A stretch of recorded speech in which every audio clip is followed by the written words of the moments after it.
সন্দীপ ঘোষ অভিজিৎ মণ্ডলকে জেরা প্রেসিডেন্সি জেলে গিয়ে 2.5 ঘন্টা জেরা সিবিআই এর জেলে গিয়ে জেরা জোড়া আদালতে আবেদন করেছিল সিবিআই সেই আবেদন মঞ্জুর হয় আর এরপরই প্রেসিডেন্সি জেলে গিয়ে 2.5 ঘন্টা জেরা সন্দীপ ঘোষ অভিজিৎ মণ্ডলকে।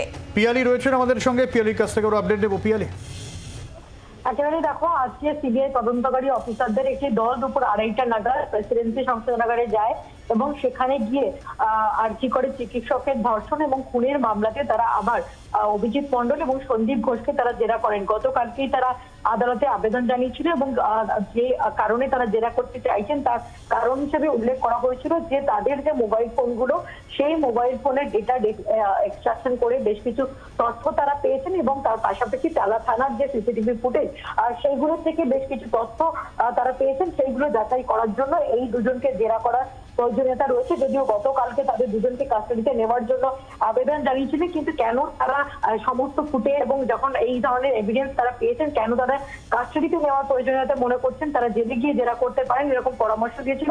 ফলে সিবিআই পরবর্তী সময়ে তাদের আবেদন পরিবর্তন করে এবং জেলে গিয়ে জেরার আবেদন করেছিল। আজকে সিবিআই টিম প্রেসিডেন্সি সংশোধনাগারে যায়, সেখানে 2.5 ঘন্টা ধরে অভিজিৎ মণ্ডল এবং সন্দীপ ঘোষকে তারা জেরা করেন।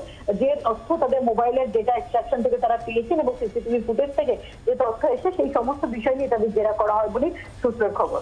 অনেক ধন্যবাদ পিয়ালি। বাংলার আওয়াজ, বাঙালির আবেগ, জি 24 ঘন্টা।